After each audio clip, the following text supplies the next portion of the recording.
Mm, Cool. Fallon. okay. Hello, ladies. My name is Fallon Lopez. I'm a registered nurse. I'm a certified health and wellness coach, and I'm the owner of RUL. That's my health and wellness coaching business.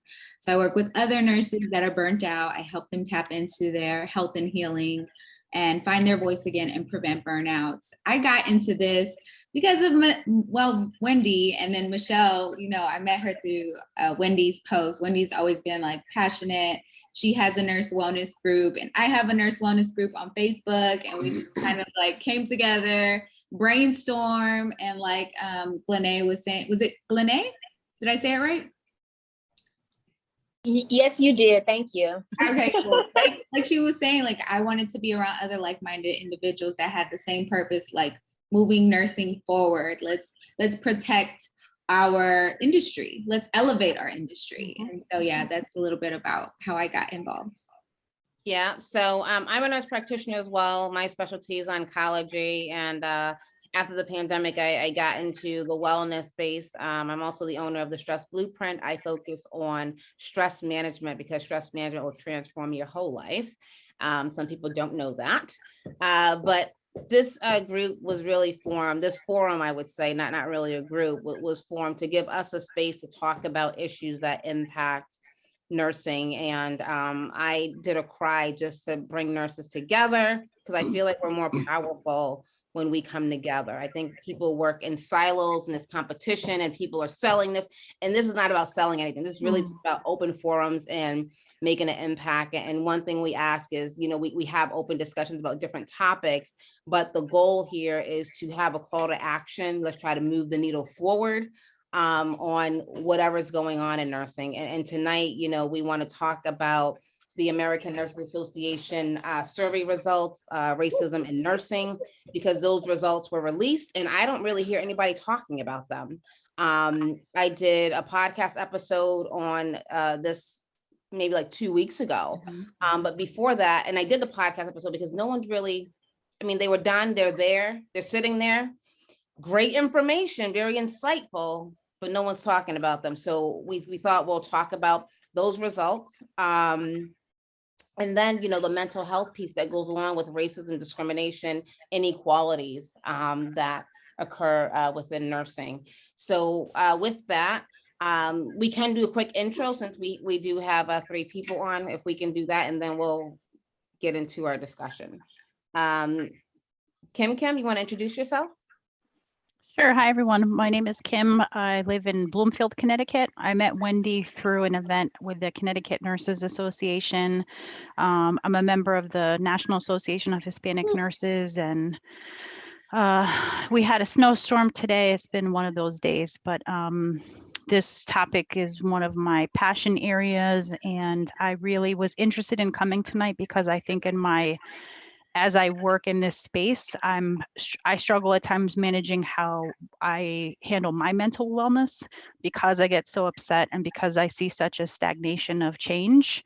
So I want to rejuvenate and keep my hope alive so that I can keep working at it. Thank you.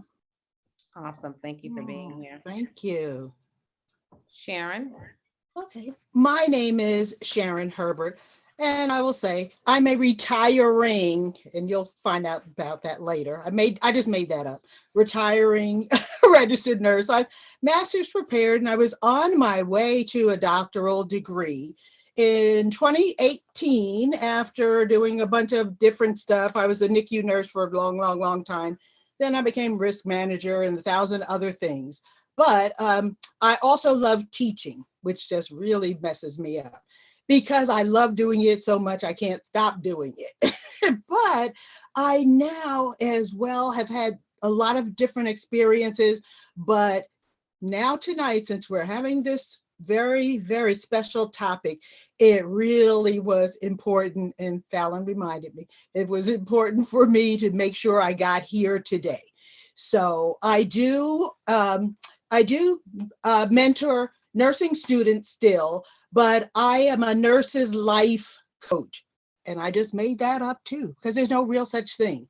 But I've had so much nursing experience, it's almost easy for me to help people ward off the evil spirits of overstress, overwhelm, burnout, mandatory overtime, racism, which is that hidden, oh, it doesn't exist, only in your mind, but mindset is really important. And for me, promoting the community of nursing is a huge issue and a huge challenge because, as on top of everything else we were already dealing with, COVID came and now people want to flee nursing. I was like, no one ever told you nursing would be easy, but that's why we do it together. You don't do it by yourself. So let's work together on making sure that we are helping new folks be successful. Don't leave them there all alone. So let's coach and mentor, and as much experience as we've all had, there are 200-300 people that can benefit from what you can share. Awesome. Thank you so much, Sharon. You're welcome. Lene? Thank you. So yes, my name is Glenee. I have a 17-year healthcare experience. I left full-time nursing back in June of 2021 to pursue full-time entrepreneurship in my company called RX for Life.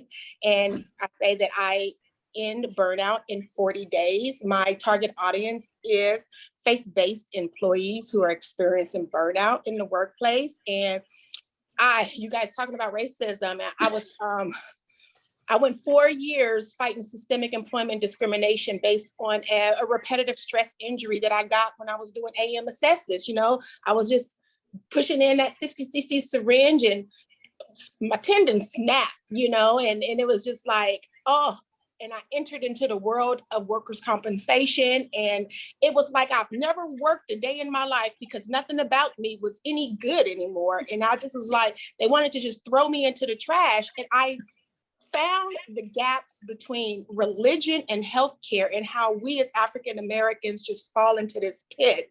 And so I have been pursuing ways to mitigate that for people, because I thought if this is happening to me, and I'm an astute woman and I'm very, very keen and very vocal about things that's happening, and all they wanted to do was push medicine and, you know, and so you talk about mental health. And so I ended up in a psychiatry chair at 40 years old, because I'm like, how is it that I have rights, but I can't access them, you know? And so that was just mind boggling to me. And so when I realized that when we are going through these things at work and you hear what the word of God says and you see what the law says, but then for some reason you still can't do it, you have to figure out, how do I push past this opposition? And many of us end up going into the mental institution or like mental health services. And I just want people to realize that when that is happening to you at work, then it's time for you to consider your soul. You have to kind of back up and just really take some time out to see what it is that your internal is saying to you so that you can do that thing. Because, you know, went on ahead and wrote 2 books. I'm an author, a consultant, and a speaker about burnout. And so I'm just really trying to do my part with not just healthcare, but African-American employees, career professionals, period, who are going into the healthcare system looking for some relief for burnout, and there is none. Yeah, thank you so much. Everyone's doing such important work out there. And Glenee, you know, you said your soul. It's interesting because I was talking to an ICU travel nurse who was saying that she has a soul ache. Yeah. Like what's happening in the hospital is impacting her soul. Yeah. Not her physical. I was like blown away by, you know, just her interview and her testimony, but so true. And we have to address that. We have to address that.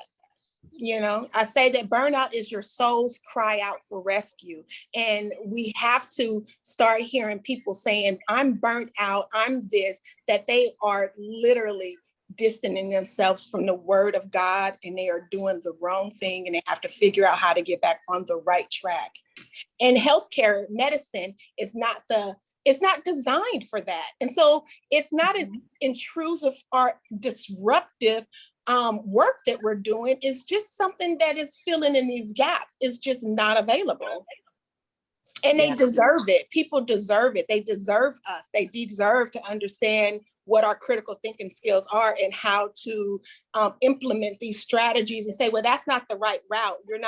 That's not the right diagnosis. That's not the right indication. And this is what maybe you should try. I don't know what your outcome is going to be, but you need to go sit down with the Lord in your closet and figure that out with him. But I'm going to write for you to be off work for a little while.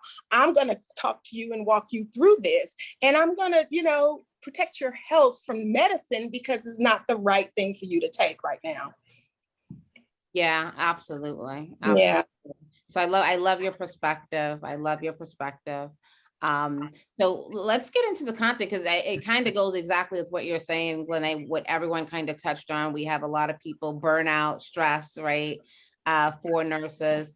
But, tonight we want to talk about racism in nursing specifically. We know racism exists in other professions, but we have something right now that is out in the public domain that is really, it can really start the conversation and start making some shifts in how we do things.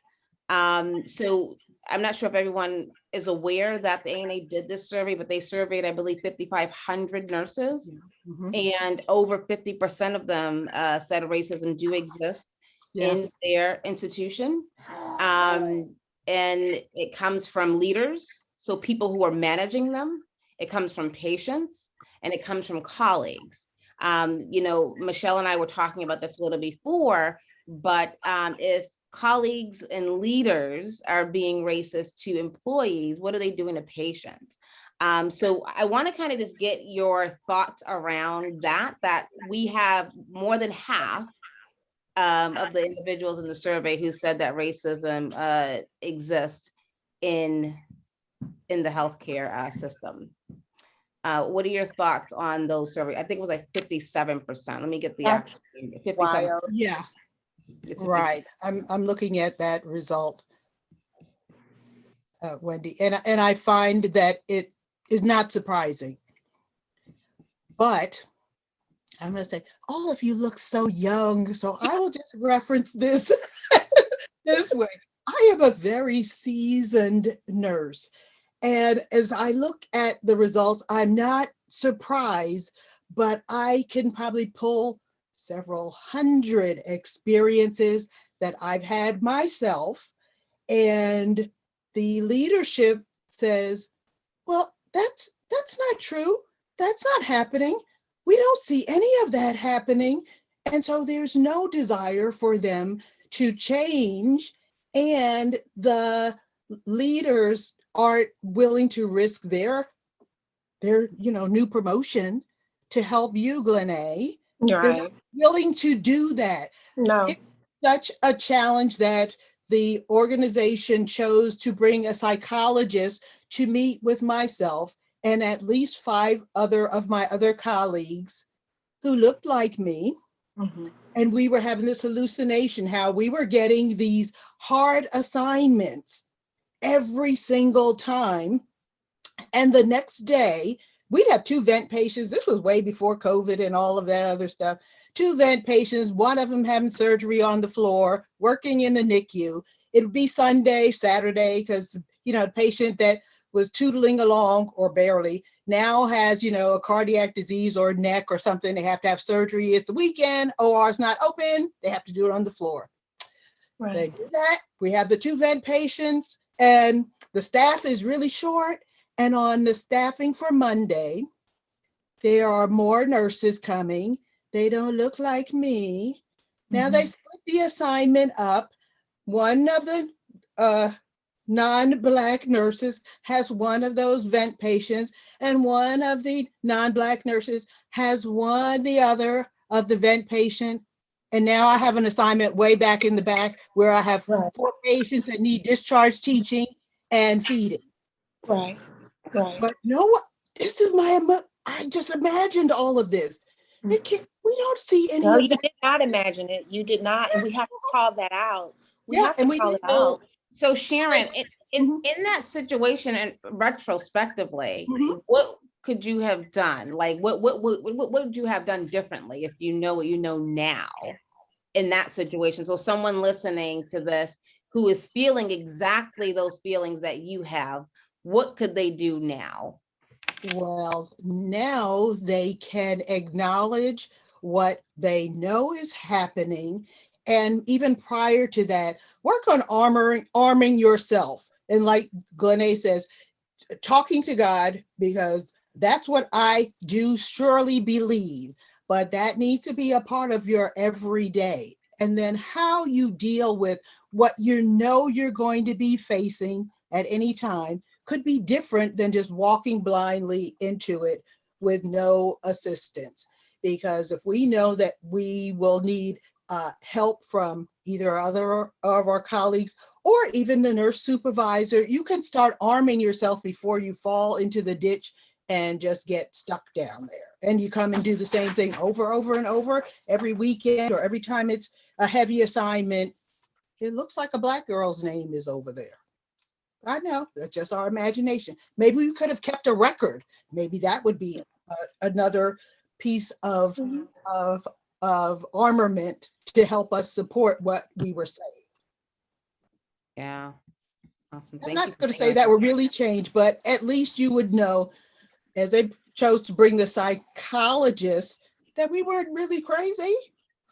We were just sharing what was going on. And even if they said, oh yeah, you know, it was a bad time and we made a mistake, that's different than it doesn't exist. Yeah, What- absolutely. what is I it? want to welcome Lysandra. I hope I'm saying your name correctly. Welcome to the conversation. Hey, Lysandra. Hi. Hi there. Yeah, so I just found, you know, amongst other things, it just happened to be that way. I had some, you know, one other incident where I was applying for a promotion, and every day I went to work, did all the stuff, worked extra, did all the stuff, and there was another nurse that applied for the nurse educator job. And I love teaching, like I mentioned. And she did not have the credentials that I have. She didn't look like me either. She got the position. I had been there longer than her, and I had A+ performance, you know. And then we both applied. She got the job. She stayed 6 months, and then she left. I stayed 25 years. And, you know, later I got the job after she left. So, well, I mean, I don't know. Maybe that was a little, but those things just kept happening. I just wanted to add, no, I definitely, me and Sharon was talking yesterday, and, you know, the lady is a wealth of information for sure. And so what I hear you saying to Wendy's question is like, for somebody, you know, that is maybe experiencing it right now, what do you do? I heard something that you said that was like definitely important. I think keep a record of it. Like, you know, start noticing, start writing down stuff, because you can go back, you know, and just tell the people, the higher ups, you know, hey, this is happening. But if you don't have the proof, like a lot of times they won't believe you. And I had an incident. For me, it was the doctors not wanting to use interpreters. And for me, I was targeted because I looked Latina. Oh, you come speak Spanish right now. I don't have time to call an interpreter. And when I went to complain to my managers, to my bosses, they were, you know, they would take it, you know, seriously, but at the same time, it was like, well, who, what doctor, when? They wanted proof. And I get that, but it can be frustrating, you know, when you're not met with like validation maybe, but at the same time, you do have to come with that proof. I don't know if anybody else has experienced anything like that before. So I wouldn't say that I've had to prove. There was one instance I didn't even want to go to HR, but my friend was like, no, we need to go to HR. This is happening to us because we're of a certain persuasion. And I was like, no, just leave it alone. And she's like, no, we're going. And she had all this documentation and I had done nothing because I was just like, let's just leave it alone. You know, what I thought was going to happen happened, but looking back, maybe if I had prepared myself a little better and went in there thinking that I did have some power, right? Because I was like, I don't have any power. This they're just going to look at us like, here they are. And it's something that came up in the ANA survey. Here they are being loud, Black, defending themselves. Yeah. Um, Just, just let's not, this is really happening. So yeah, it has happened. And it is something, and even I think, Sharon, when you were talking about, how you went to your managers and how they said it wasn't happening, I remember that situation, but I also thought of in the survey how they said, excuse my dogs, they said, a lot of people complained of, you're too Black, or your attitude's not right. And I think that if we want to empower fellow nurses or even our younger nurses, is, yeah, we're all different. And I might say something a little different than you, and I might have a little sass to it, right? But it doesn't make it invalid. No matter how it comes out, it doesn't make it invalid. So stand in your power. yeah, but that is tough for them. And I hear exactly what you're saying. So I can tell you all, I had a different persona back in the day, and my other name was Sharona. Now, my mother did not name me that, but that was how, and I was like, I'm twice as smart as all of you and whatever and to myself, but I had to stay in that lane because, then upon a time, there came a time when someone, complained that I didn't help them and the day that they had a headache. And I'm not going to say what I thought, but you all know what I probably thought. If you had a headache, I'm the charge nurse, you did not report it to me. She called the nursing supervisor. Then on Monday, I have to hear about how I didn't help her on Sunday when she had a headache. What was I supposed to do? Take all of her patients' assignment? No, because she never bothered to talk to me, but then it could be my fault because now I'm not approachable.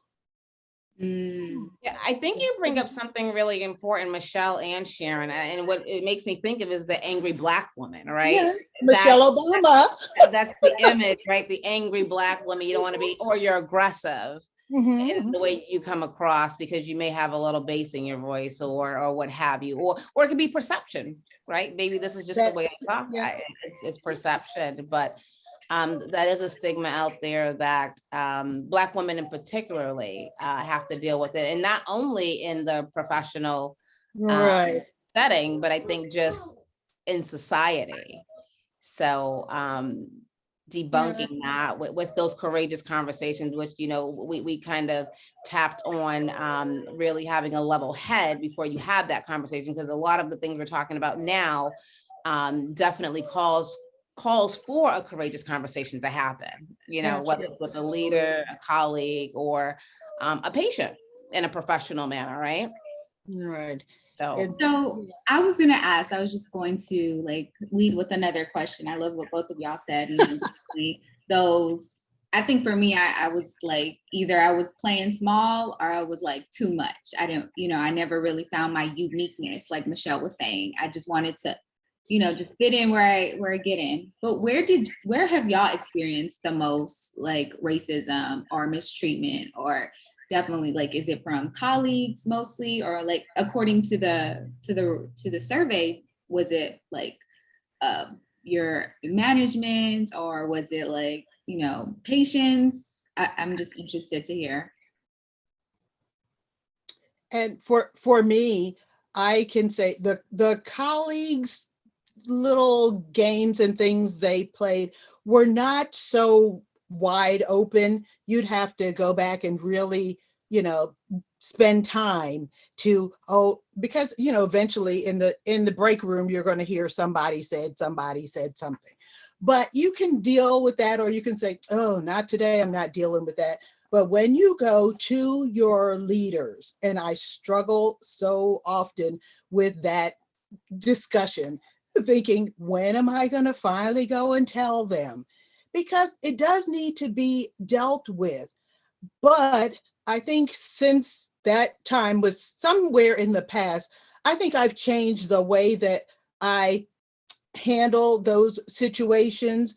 So I try to kind of buffer the space before it goes there. Because I said, I know sooner or later, I'm going to be Michelle Obama and someone's going to say something. So I come to the workplace or to the office and I do myself a favor by smiling, getting on with how I feel well about myself.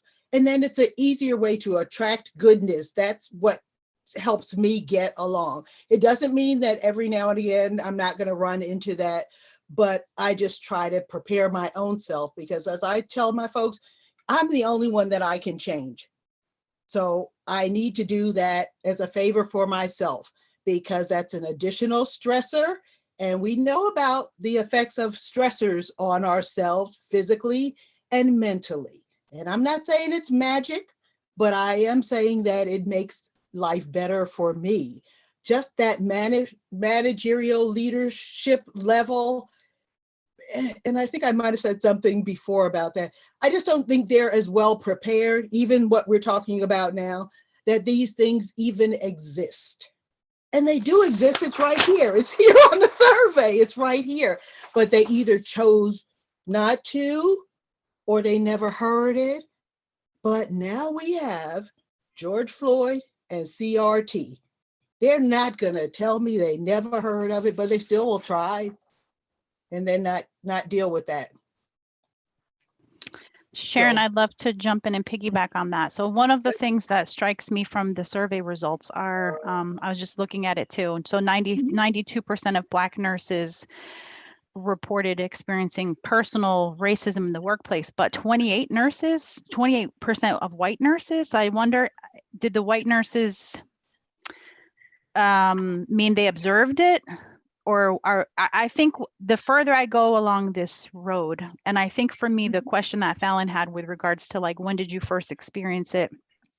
When I was in nursing school, I was a young mother. I literally was on welfare trying to pull myself out of kind of a dire situation. And I was so focused. I felt so out of place. I felt like I was like 26, 27 in classes with 20-year-olds that came to class with their hair in like the messiest bun, like they just got out of bed, and they would talk all the time and it drove me nuts. I would sit in the front. I really wanted to learn. I was like really hungry for the knowledge. And I really felt like I had my blinders on. But the first time I had a minority nursing educator, that's kind of like when things snapped on for me. And I was like, wow, I don't even think I picked up on the fact that all of my professors thus far have been white women. And it was very powerful to see her in the educator role and really like expanded my own belief in myself that I could move beyond not, my initial goal was wanting to become a bedside nurse. And then as I got towards the end of my education, I remember we had like exit interviews with the program director, and she was like, do you have any questions or feedback? And I was like, yeah, why is there only like 1 or 2 minority nurse educators here? It's very concerning. And she's like, well, we need more people. Go to school and then you can be like an adjunct or something if you want to participate. And that really fueled me to do that. I teach adjunct, and I think though my first, I would see stuff in the hospital when I worked bedside, but I was fortunate to work for a very diverse nursing unit with the only Black nurse manager. So pardon my language, but that shit did not fly on our unit. We did not play that. She would go into the patients' rooms if they said they didn't want their nurse because it was a nurse of color. Like, she really stood up for her nurses. And I know she caught slack for that, because oftentimes managers are put in this position of like, you need to pick a side and it's going to be administration or you're not going to make it here. But when I got my first full-time academic position, I literally became sick from observing the way students were being treated. And so what I feel very encouraged about is that the power really needs to be back in the hands of the students. I feel that students aren't taught the skills to know how they can speak up. And then when they join the nursing workforce, they're already coming into the setting with that concern of like, well, if I say something, from a professor, they're going to grade me and maybe my grade's going to be at risk, or my clinical instructor is going to not pour in as much time to me or grade me harsher. And then when they go into the work setting, it's very, I hear from a lot of students kind of, I would say over the past 3 years consistently, I hear a lot of concerns from students in regards to like, what can I do? So I'm really hoping that this report, it's almost, for the imagery I have that comes to mind, is really going to bring white nurses to center, and they won't be able to look away anymore. They won't be able to deny it anymore. And it's sad that a report like this had to come out. I really do wonder if Dr. Grant weren't the president of the ANA, would this have even happened? But I'm glad that we're here because it's really pushing the conversation. So Wendy, when we attended the NCBNA event, and the question you asked of like, how are they teaching this in nursing schools? And we're hearing they're not. Yes, So I feel like, how do we give students the toolkits? I always love that metaphor when I teach students, like, you're going to see things that, you know, are by the book, and that's what I want you to do, but you're going to see styles, and you get to pick what you tuck in your tool kit and what you say, like, no, I'm not going to be that person. And all of that's good and wonderful. But the moment that, you know, the shit hits the fan and you're really questioned on your integrity, I need you to go back to that toolkit and really like pause and think it through. So I just really feel like the power in this is, clearly it's undeniable, clearly it's rampant, but there's so many people who want to just deny it because their whole life has been about denying racism existing, period, across their entire life, and they haven't had to look at it. So I'm very interested in seeing, like, what is the state doing? I really want them to embrace it. I really wish that, like, the state health hospital associations or the state nursing associations would really like partner with the schools and say, like, all right, let's just have like a forum, because we need to dig into this and like sit with it. And I think the goal for me is definitely helping the students trickle through, like, yep, this resonates for me. And then what can someone like Sharon, who is, you know, our sage, what can Sharon teach me so that I can trial these things out? But where are we giving students the power to even practice that? Like, I feel it's really strongly missing. How can they build up those critical difficult conversation skills when, like, that's not even part of their curriculum? It's not even, they're not even told to how to raise concerns in a diplomatic and professional way with their clinical instructors. And nursing academia is really a mess. I've seen so often where I used to be a coordinator for a large school of nursing. So I hired all the adjuncts, and I would see over and over again large groups of white students kind of like pulling together to kind of sharing what you're speaking to, of how you're being perceived on your unit, or like you're a troublemaker in a sense. And they would go after faculty of color. I'm like, this is so interesting, but they don't go after the white faculty in the same way. So what is this? I feel like there's a need for us to be dug into in nursing school, because I also think we're not weeding people out that have some concerning behaviors. But I could talk all night about it, so I'll stop. That was good. No, nursing academia for sure. I want to give Glennae a chance to talk, because she had her hand up. But Kim, I think we should talk about that. I'm a big advocate for us being part of our local American Nurses Association chapter, like CNA. So maybe that's something we can take back, Kim, since we're in the same state, of how are we bringing this into the schools? How are we using it to empower students? How are we using it, right? I know, like, there's a post about it, but I think this is something we can leverage, all of us in our state. Yeah. Yes. You know, and that whole accountability, right? It's here. Let's not let it go away, and let's not let 5 years go by, 10 years go by to say, oh, those survey results, they're hot on the press right now. So we need to really maximize this opportunity, not just in universities and colleges, but also healthcare institutions. Right. So I'm sorry, Glennae. Go ahead. Oh no, it's fine. The conversation is just so good. I don't even know where to start to address. Kim said some very valid points, Sharon, and also Michelle. And I'm like, wow, because, you know, I resonate with all of it. You guys are asking about racism and where did you most experience it? And I had experienced racism from the moment I entered into my undergraduate nursing program to the last job that I just left. And who has it been from? Colleagues, patients, even my own people. You know, one Black lady, when I walked in to do an AM assessment in the critical care unit, I spoke, and, you know, she looked me up and down and was like, I didn't know they had LVNs here. Well, ma'am, they don't, you know. So, you know, It's been with doctors when I went to occupational health, and so I have pretty thick skin when it comes to ignorance. But when I am working and I am delivering care, and I have a standard of care, not just for myself, but for my patients and the staff that I'm working for, when I noticed that on days when I was charge nurse and people would call in, well, my nurse manager wouldn't bring in somebody from per diem to kind of ease the burden of the unit. And I'm like, what, and that went by a couple of times, and I'm like, no, yeah, no, because I'm thinking, you don't get to save money on my back. Yes, You know, yes. You don't get to save department money on my back. Yeah.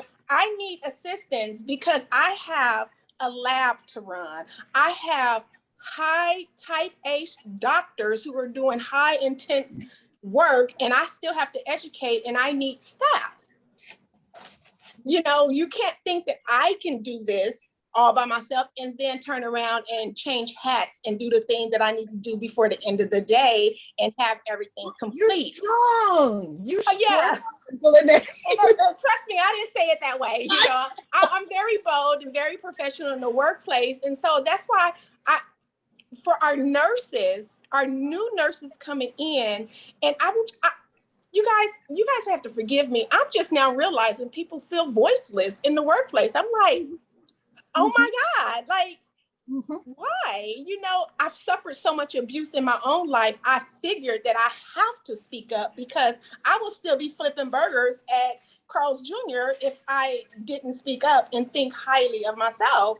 I would have never been a transplant coordinator if I didn't exercise my equal employment opportunity rights. Like, I feel for me, and I know I'm a different breed of person, that when you get into these institutions, that you have all of these laws and all of these abilities and opportunities that are in your favor, but people are standing at the gateway because they don't want to see you succeed. They have stereotypes about you, and we are still based on a slavery system. And either we're going to use our rights and be vocal and accept the consequences, because no matter what anyone says, when you speak up for yourself, good consequences happen. You may not like it and it may not feel good, but you in the end get the best result from that. It is better to say something than to keep it in. And we don't have to rehearse what we say. I'm very hood, and, I can be very professional at work also. But when things need to come out, I have to get them out, because if I don't get it out in writing, if I don't, get it out in email, and sometimes I'm better at writing because I can express myself better than I can vocally because of my syntax, and I'm always not confident in the way it comes out with certain groups, but I just want to get across to you guys that you are doing something to me at work, and it doesn't leave me in the position. I see a little cutie on the screen. Yeah, so I think just really encouraging and empowering the nursing field to be vocal, because if you're not standing up for yourself, then you are, what is that word called? You're a hypocrite, because you're trying to advocate for your patients, but you can't advocate for yourself. And that right there is going to send you into You weren't taught that.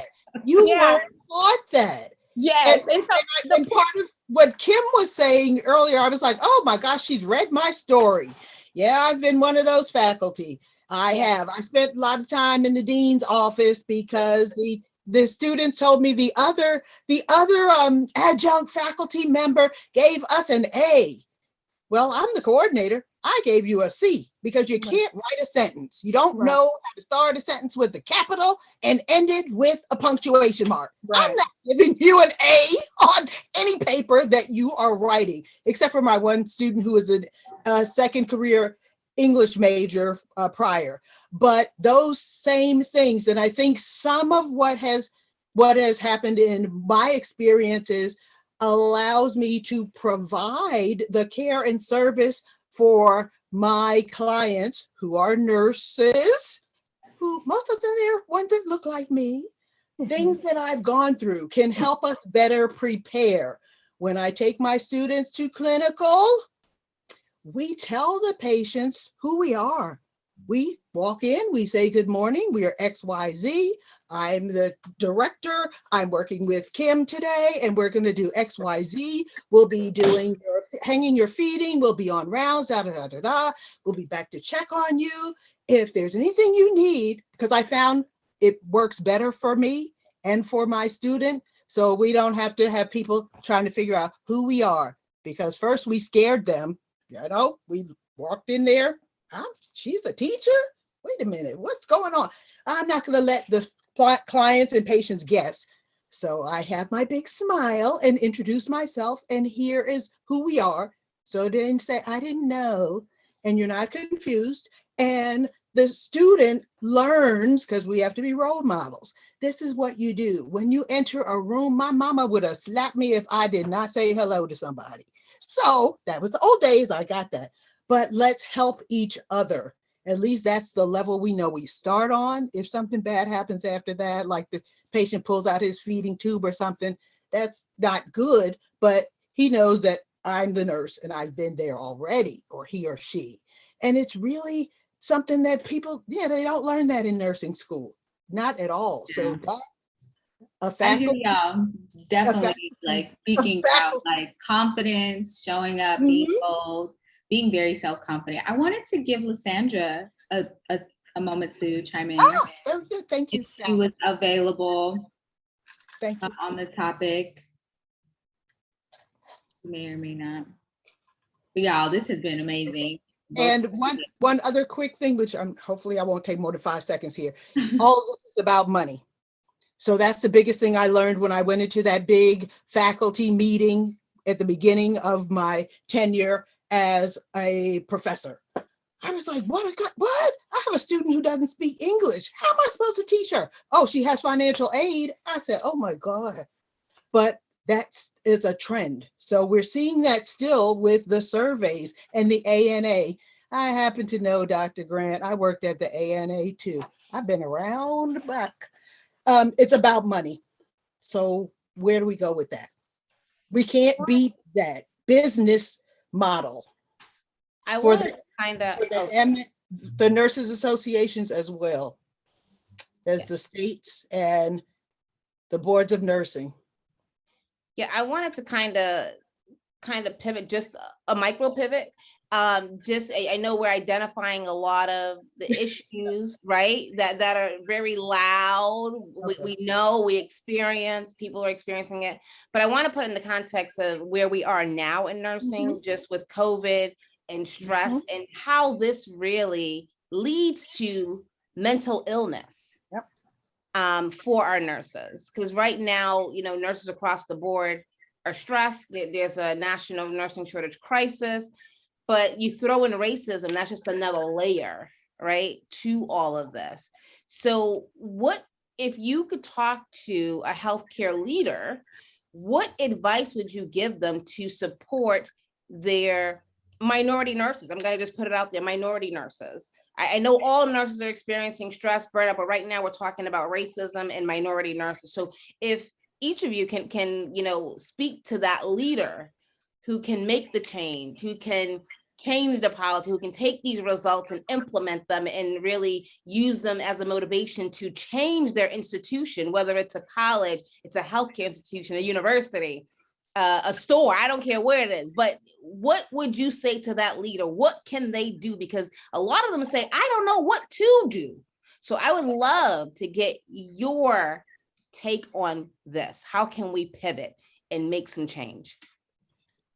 So I'll go first. Wendy and I were just talking about this. I think that the top has to look like everyone else, right? We can't have a top that is one-sided. We need leaders who look like us, act like us, sound like us, first of all, right? So until we see inclusion, diversity and inclusion in the top leaders, it doesn't have a trickle down effect. That's one. I think two, we then need to feel empowered to continue to have these conversations. I think these conversations are avoided because people feel shame. People don't know how to mentally process this on top of whatever else they're mentally processing. And with shame comes silence. So you don't want to talk about it. You don't want to address it. You don't want to be the person in the room bringing it up. But if we support each other, and then the next thing is support from each other instead of shying away. I think of all the times that, it wasn't until 38, 39 in my recent career, for age and career, I started speaking up and advocating more for myself. But if we support each other instead of shying away from having these hard conversations or addressing these hard situations, and we come together as a team, as employees, right? Not just expecting the top to do everything, but coming together, I think is another way to empower the conversation and to also help with the mental stigma of it, because there is a huge mental stigma and it does affect your mental health, because you take all of this home on top of the stress of just nursing in general, the stress of healthcare in general. You take this home with you too. All right, and who's asking the nurses who are on the floor what they need? We all can't even sit here and say what we think they should get. They should be asked what can be done for them, and they should have input into the solution. We shouldn't be sitting here making a book for them and telling them what we're going to do. What is it that they need? And how is their organization approaching that? I've heard in my, I don't know how, the last 5 months or whatever it is, one person has told me that their organization has a massage room or nice room or whatever. But then they said, but we don't get to go to it because we don't get to go to lunch either or to the bathroom. I was like, well, you made that nice massage room with, nice music, and the staff can't get to it because they don't have time. Right. Well, I agree. My company is new and I haven't ventured into business to business offers yet. But what I can say is that my business to consumer offer, as a result of it would help the corporation, what they don't even have a return on investment because they're just allowing their employees to take some time off. I say I end burnout in 40 days. And so in 40 days, I walk employees, nurses, burnt out people through, number one, a Bible study so that they can be empowered to understand who it is that they are and how the God that they serve is there for them, and they get rest. And I also do aromatherapy. And so they, 3 nights a week, they learn to sacrifice and spend 20 minutes, 3 nights a week to themselves and worship and in, reading twice a day. And then, you get a chance to just take a breath and see what it is that you're supposed to be doing, what it is that you did not address at work, and how it is that you can make a power move to set yourself back into a healer position. And, it's successful. And, I don't think that when people are in a burnout position, they can't really hear stop, because they're on this fast momentum and, I got to keep going. I got to keep doing. I can't take off time, but 40 days is like that. But it's time for you to value the work that you do. Also appreciate the resources that you have as a gainful employee to take time off, and not to always submit to the fact that, well, maybe it's just depression or mental illness and I have to deal with this on my own, because it's always not. It may turn into that because that's what stress does. There are 5 stages in stress, and burnout is the last one of it. And burnout is a lot more than just mental exhaustion, or fatigue. It's needing to take medication to go to work. It's diabetes, it's obesity, it's glaucoma. It's all of these things that affect us in the Black community. And we don't see it as a package. Everything is so compartmentalized. So I would recommend people taking some time off and not just calling in on a Friday and doing this, because that's wasted time. You have to take intentional time off so that you can rest, renewal, and restore your love for whatever it is that you need to do. That's so good. I definitely think rest is important. Like we don't value rest enough. Yeah, how do you get to that? And I'm going to say, Fallon, how are you going to get to that? Because they say they can't take off. So it's a ball of stuff. And why can't they take off? Because you have state and federal laws to take off work. Mm-hmm. So why can't they take off? They're putting themselves in a mental jail. They can't take off because they feel obligated to be there. But if you're not operating from a jar that is full, like, if I'm at your house, Fallon or Kim, please don't fake feed me no food. Don't pour me no juice from a container that doesn't have anything in there. Like, are you kidding me? Go take care of yourself. Because we don't do that well. We don't do that well. We don't do that well at all. And that's a part of my story as well. So that led me to doing, 1,000 hours when I said I was only going to do part-time, more hours, because just one more thing until I had a stroke. And so exactly. I know better. And then I know better. But you don't feel good. You think it'll go away. It'll go tomorrow. It don't. And I read a story. I heard a story on LinkedIn where the woman died in her car, and because she never took any time off. And people gloat at work and they be like, I have 300 and something hours of PTO. Why? Like, that doesn't make any sense to me. And you have to learn how to take care of yourself. And so, that's why I write the books that I've written, because I almost lost my life behind burnout, because nursing is so important to me and work is so important to me, and had a household and kids in college. And do you know, by the time I was able to let that job go, I went 2 years with zero income and never missed a mortgage payment or a flight out of town. And by the end of 2 years, I was down to my last $1,500, and I didn't even look for the job. The job found me that was fitting. And then I ended up going into escrow, not foreclosure, and have written my first book. So people need to know, whether they believe in God or not. I'm not pushing my God on anybody, but natural laws work. They need you to find them, because they're not, we're seeing the end of the road, wherever that is, but they're not seeing where that end is. So they're just like, oh, I'll just do, another day or whatever. I have 3 more.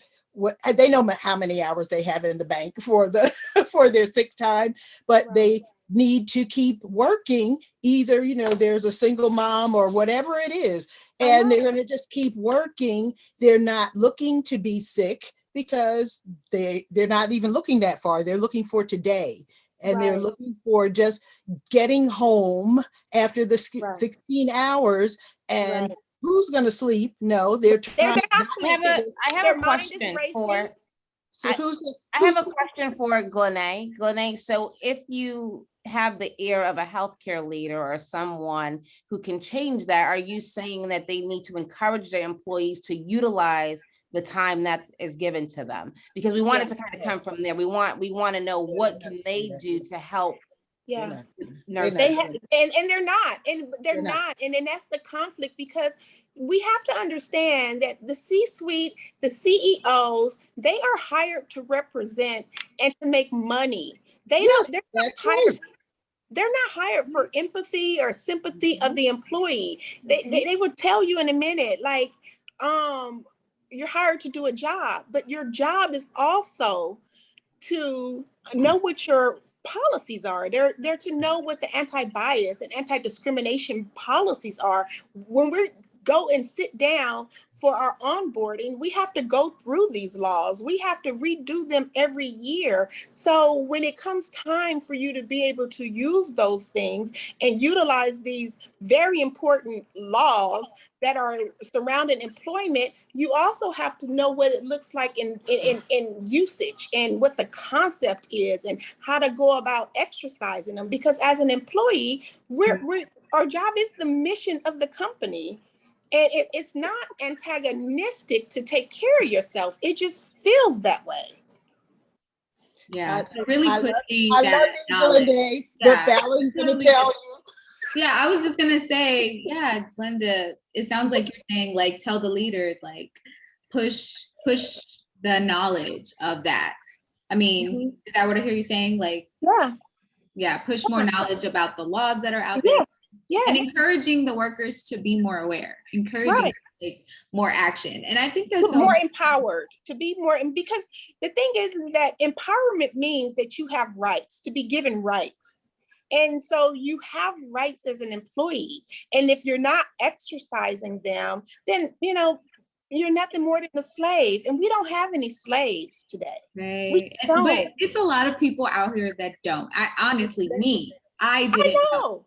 I thought like, oh, I have a job. I got a job. Let me not stir up the pot. Let me just, Right. So and I think that's the mindset, and I value it also. But at the same time, we have to look at the condition of our workforce, and something has to change. And that means that our workforce has to be the one to change, because it cannot continue to be the leader who is trying to manage what's perceived on the inside of someone else. And your perception of a thing is real, but it's also your perception, which means you have to go inside you to fix it. Yeah. Like no one outside of But I'm not broken. I'm not broken. Well, you want to fix me? Well, nobody's broken, but the perception of the thing that's happening to you is truly happening to you, and you don't want it to attack you. It's like you're David and where did we start with teaching all of this, or failing to teach that? Well, you can nursing school. Yes, Michelle wants to hop in here.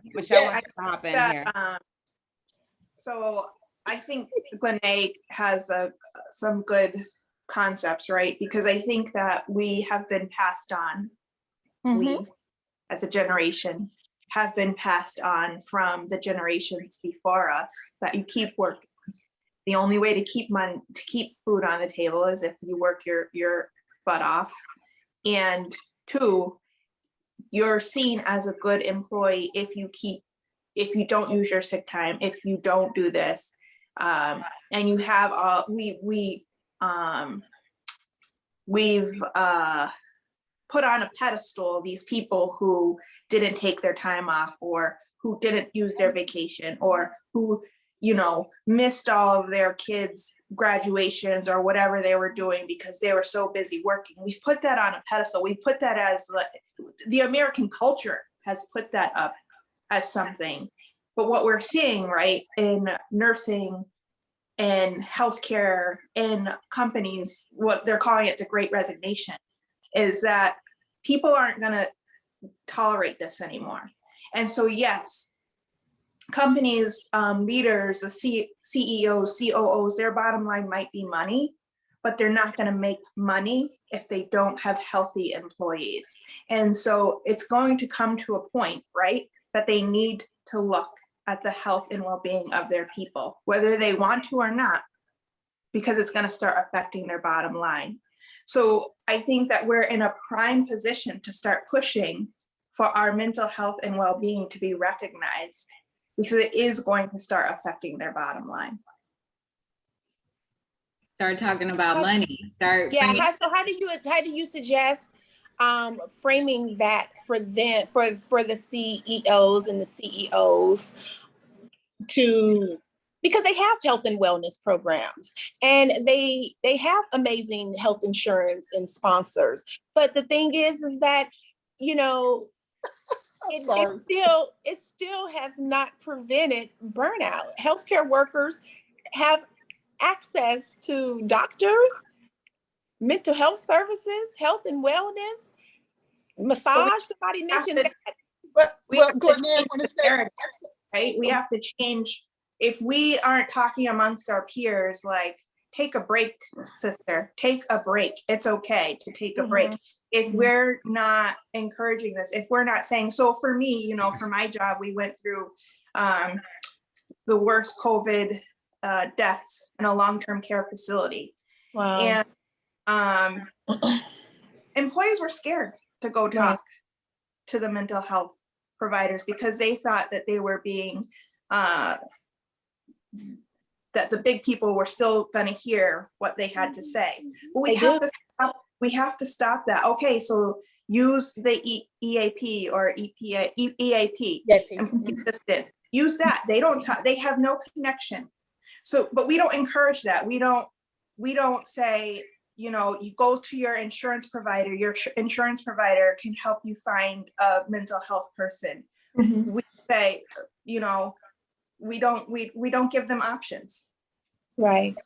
And they do have access because, you know, your employer owns the policy. And when I was going through what I was going through, my employers definitely was looking at that paperwork when I was with my doctor. So they have access because they own it and it can be used against them.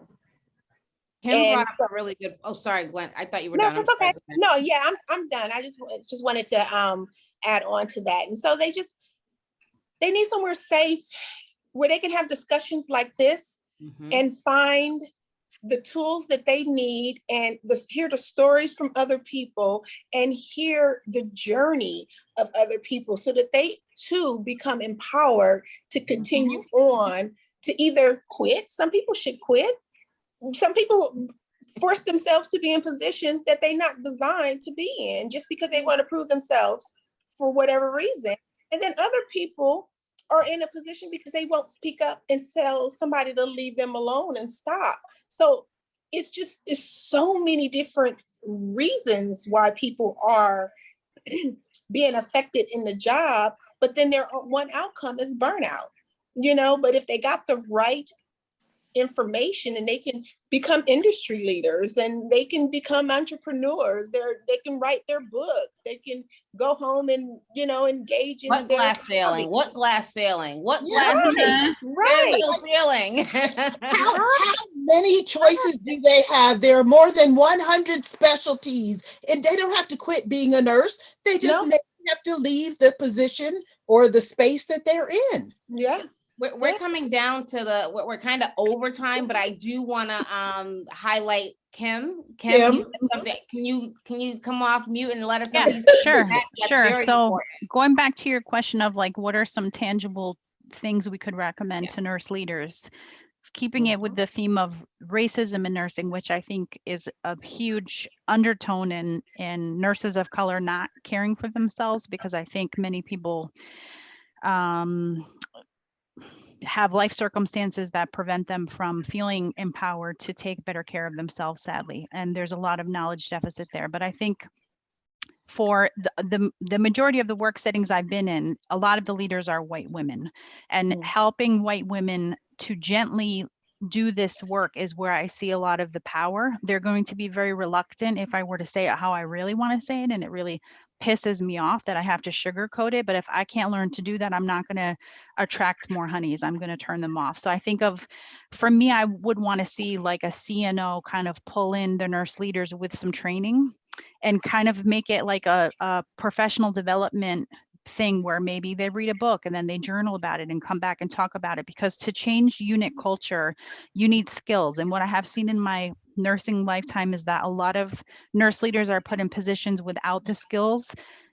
I have seen where I have worked, as you spoke of, Sharon, earlier, a lot of nurses of color being overlooked for promotions, and then they'll go and put in someone that has an associate's degree over a nurse of color that has a master's. And I think even in nursing academia, like a lot of doctoral degree holders are not necessarily quality educators. Nobody wants to hear that, but it's true. Like just because we have degrees doesn't necessarily we have the skills, but many people are put in leadership positions and they don't have that natural leadership skill ability. So I would love to see nurse leaders think of making it kind of like embracing that we want to do better with anti-racist work. And my favorite quote that I've been trying to plant the seed with that I saw on Instagram, can't take credit for, is anti-racism is a nursing intervention. So if we could start to change people's minds about, feeling so much guilt, which is part of the package, and them needing to do their own internal work and seeing it as this is what's best for the people you're serving, and just that's your focus. People just have a lot of internal work to do. And I think it's viewed as DEI is getting viewed as like, oh, well, we have a DEI this or that.